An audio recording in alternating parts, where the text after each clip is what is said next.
Assalamualaikum dan salam sejahtera. Kami daripada kelas AM2283C, kumpulan 2 akan membentangkan topik pembentangan kami pada hari ini yang bertajuk metafizik kepada seluruh penonton, terutama sekali kepada pensyarah yang kami hormati iaitu Dr. Sakinatul Ra'adiah binti Abdullah. Selamat menonton.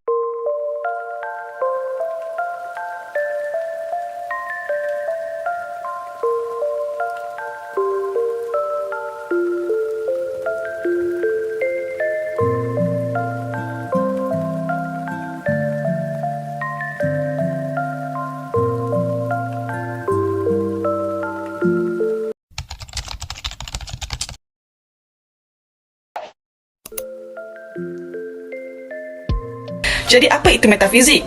Metafizik berasal daripada bahasa Yunani yang membawa maksud melangkaui alam fizik. Metafizik ini menjelaskan sesuatu yang di sebalik fizikal, merujuk kepada perkataan metafizik itu sendiri. Ia mengandungi dua suku kata yang utama, iaitu meta yang bermaksud di sebalik dan fizik yang membawa maksud zahir. Oleh itu, metafizik dapat ditafsirkan sebagai satu perkara ilmu yang membicarakan mengenai perkara-perkara yang tidak dapat dilihat oleh mata kasar. Metafizik juga merupakan salah satu cabang utama falsafah yang dikenali sebagai falsafah pertama, merujuk kepada karya purba Aristotle, iaitu metafizik. Aristotle mendefinisikannya sebagai the study of the first principle and the causes of the things. Plato dan Aristotle bersependapat menyatakan bahawa sesuatu yang di sebalik fizikal itu adalah alam pemikiran manusia itu sendiri. Hal ini kerana alam pemikiran itu tidak dapat dilihat oleh mata kasar manusia dan hanya boleh dirasai kehadirannya. Insan merupakan makhluk Allah yang istimewa yang diberikan akal fikiran untuk kita berfikir, dan insan ini juga merupakan khalifah di atas muka bumi ini. Khalifah ini dia ditugaskan untuk memakmurkan bumi, menjaga agama, masyarakat, negara dan amal ma'ruf nahi munkar. Jadi sebagai insan kita perlu bertanggungjawab terhadap alam dengan cara memelihara dan memelihara alam. Manakala alam ialah ciptaan Allah yang boleh dilihat melalui panca indera seperti laut, hutan dan sebagainya. Terdapat dua teori tentang hubungan insan dan alam, teori materialisme dan teori idealisme. Teori materialisme merupakan sejenis fahaman falsafah yang menyatakan bahawa setiap fenomena yang berlaku adalah bersifat jirim dan nyata. Sebagai contohnya, gunung ganang, laut, sungai, tumbuhan dan sebagainya yang kita dapat lihat hari ini. Ini bermakna semua perkara yang bersifat jasad atau material tidak perlu dipersoal kerana secara rasminya benda-benda ini sudah wujud pada asalnya. Selain itu juga, golongan materialis telah menafikan hal-hal kerohanian dan benda yang tidak wujud. Jadi mereka telah menolak agama kerana mereka berpendapat bahawa agama yang tidak mempunyai simbol atau ketuhanan secara nyata dan fizikal ianya tidak realistik. Seterusnya ialah teori idealisme. Fahaman teori idealisme menekankan bahawa kewujudan yang hakiki sebenarnya bukan bersifat jasad tetapi bersifat idea ataupun kerohanian. Sebagai contohnya, idea-idea yang ada di dalam minda kita tidak bersifat fizikal tetapi ianya wujud. Malah fahaman ini membuka ruang kepada kepercayaan terhadap kerohanian yang bertentangan dengan materialis kerana ia menganggap bahawa realiti itu bukan bersifat fizikal. Manakala konsep metafizik keagamaan pula dikaitkan dengan realiti agama bukan hanya pada material dan idea tetapi merangkumi kedua-duanya sekali. Bahkan ianya realiti dan tidak terhad pada jasad. Sebagai contoh, kerohanian atau roh yang terdapat di dalam badan manusia. Selain itu, metafizik keagamaan juga dikaitkan dengan realiti yang terdiri daripada sesuatu yang bukan bersifat jasad seperti malaikat dan kewujudan benda gaib seperti jin. Agama ini juga telah menolak fahaman materialisme kerana ia adalah suatu pemikiran yang mengukur segala-galanya dengan ukuran jirim. Sekarang saya akan menerangkan tentang teori hubungan insan. Teori hubungan insan terbahagi kepada dua, iaitu vertikal dan horizontal. Vertikal melibatkan hubungan manusia dengan Tuhan, di mana manusia memikul tanggungjawab sebagai seorang hamba. Terdapat dua aliran falsafah di bawah vertikal, iaitu theism dan atheism. Theism berasal dari perkataan Yunani iaitu theos dan toi yang bermaksud Tuhan. Kepercayaan yang teguh kepada Tuhan dan terhadap kewujudannya walaupun ia tidak dapat dicapai dengan panca indera dan mata kasar manusia. Tidak menafikan dan mengingkari kewujudan Tuhan walaupun hanya dengan menggunakan akal rasional, wahyu dan sebagainya. Kepercayaan yang teguh bahawa Tuhan merupakan pencipta dan pengurus alam ini. Theism terbahagi kepada dua, iaitu monotheism dan polytheism. Monotheism ialah kepercayaan kepada satu Tuhan sahaja, iaitu seperti agama kita, agama Islam.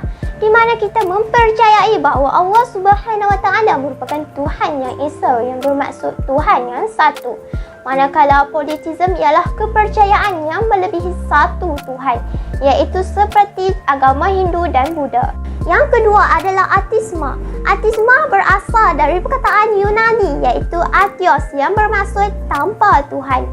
Antara tokoh ateisme yang terkenal ialah Karl Marx dan Friedrich Nietzsche yang mengeluarkan pendapat bahawa Tuhan sudah mati. Golongan ini mengingkari dan menafikan kewujudan Tuhan atau Tuhan-Tuhan. Malah mereka hanya berpegang kepada logik akal semata-mata dan percaya bahawa dunia ini wujud secara semula jadi. Dan seterusnya adalah hubungan insan dengan Tuhan secara horizontal. Menurut Hamka, insan ialah alam yang kecil, makrokosmo, dan alam ialah insan yang besar, makrokosmo. Hubungan ini melibatkan hubungan antara manusia dengan alam dan manusia dengan manusia. Terdapat 3 aliran falsafah, antaranya adalah seperti yang berikut. Antaranya ialah pertama, mekanisme. Mekanisme adalah kepercayaan bahawa setiap kejadian yang berlaku di dunia ini berlaku dengan sendirinya. Golongan ini yakin bahawa setiap perkara yang terjadi adalah disebabkan hukum sebab akibat terhadap sekeliling. Aliran ini mempercayai bahawa setiap fenomena yang berlaku di dunia ini adalah seragam dan terjadi akibat sifatnya yang tersendiri. Yang kedua adalah determinisme. Aliran ini menggariskan bahawa kemahuan manusia tidak bebas dalam melakukan keputusan yang penting. Malah ianya juga terbatas, tetapi sudah terpastikan dahulu dan perlu mengambil kira soal kepentingan yang akan diperolehi. Ianya merangkumi 2 aliran iaitu intrinsik, di mana setiap apa yang berlaku terjadi disebabkan diri mereka sendiri.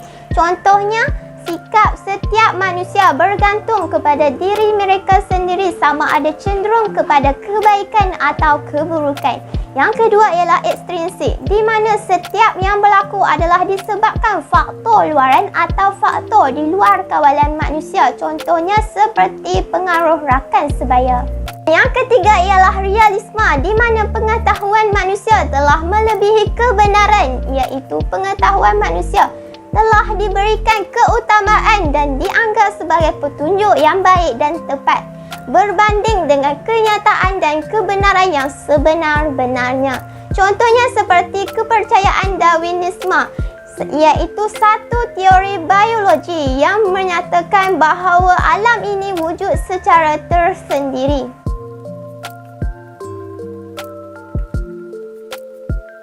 Saintisme adalah ideologi materialistik yang menyamakan seluruh realiti dengan material. Saintisme meletakkan martabat sains begitu tinggi sehingga menjadikan sains sebagai satu-satunya sumber kebenaran yang mutlak. Saintisme menyebabkan golongan ini menolak sumber-sumber ilmu lain yang dilabelkan sebagai tidak saintifik dan tidak rasional. Mereka menolak ilmu wahyu sebagai sumber kebenaran. Berdasarkan tasawur Islam, falsafah saintisme tidak memberi peluang bagi aktiviti spiritual seperti keyakinan kepada alam transendental dan perkara metafizik seperti mana yang ada dalam Islam. Semua bentuk kegiatan berkenaan dengan agama dan kerohanian dipandang tidak rasional, manakala kepercayaan yang lahir daripadanya dianggap tahyul dan merintangi kemajuan. Sifat neutral falsafah saintisme iaitu ketidakpercayaan dengan kaedah selain kaedah saintifik membawa kepada ideologi sekularisme.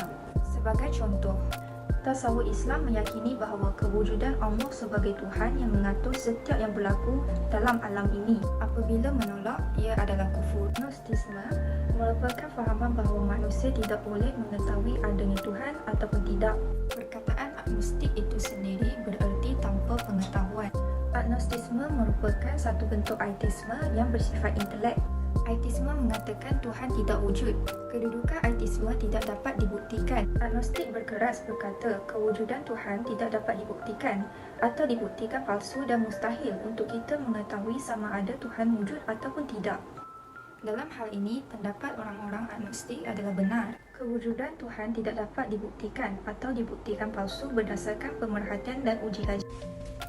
Metafizik diaplikasi dengan meluas dalam perkembangan sains, teknologi dan inovasi yang melibatkan beberapa aliran falsafah. Sains merupakan ilmu pengetahuan yang bersistem berdasarkan kepada cerapan, kajian, pengeksperimenan atau uji kaji. Sebagai contoh, sains berupa analisis fenomena secara bersistem, mantik dan objektif dengan kaedah yang khusus yang dipraktikkan untuk mewujudkan tumpuan pengetahuan yang boleh dipercayai. Apabila metafizik dikaji lebih mendalam dan digunakan dengan logik akal, maka ia akan selari dengan agama dan falsafah. Agama dan falsafah menjadikan seseorang itu beriman dan ia akan lebih yakin dengan metafizik. Metafizik untuk kemajuan ilmu terbahagi kepada 3. Yang pertama adalah positivisme. Positivisme merupakan satu sistem falsafah yang didasarkan kepada fakta-fakta yang nyata dan hukum-hukum sains. Ciri-ciri positivisme adalah sains merupakan pengetahuan yang sah, manakala fakta adalah untuk menerang tujuan pengetahuan. Pengetahuan hanya boleh diperolehi daripada teori pengesahan positif melalui kaedah saintifik.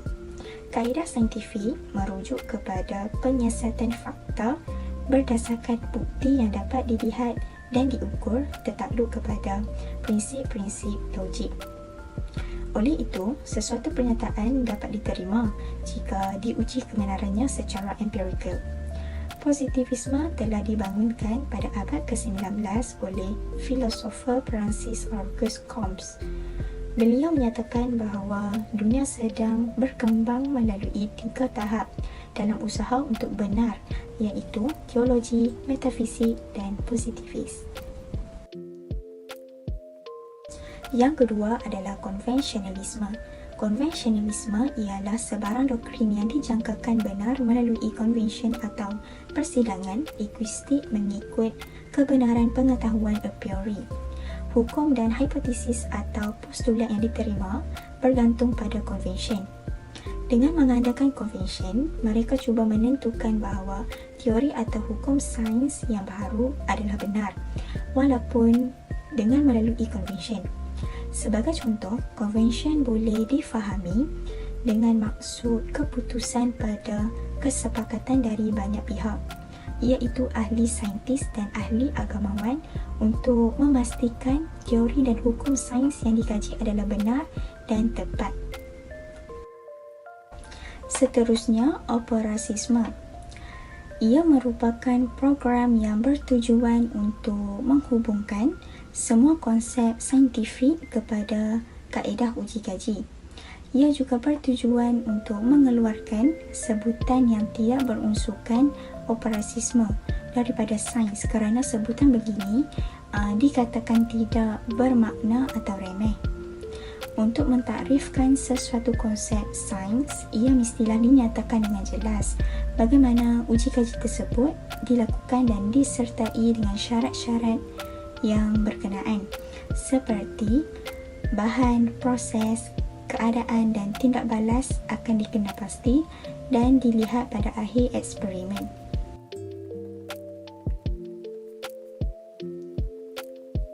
Secara kesimpulannya, jelaslah bahawa metafizik ini merupakan kajian pada peringkat yang paling abstrak atau yang paling umum mengenai sesuatu perkara, fenomena atau alam.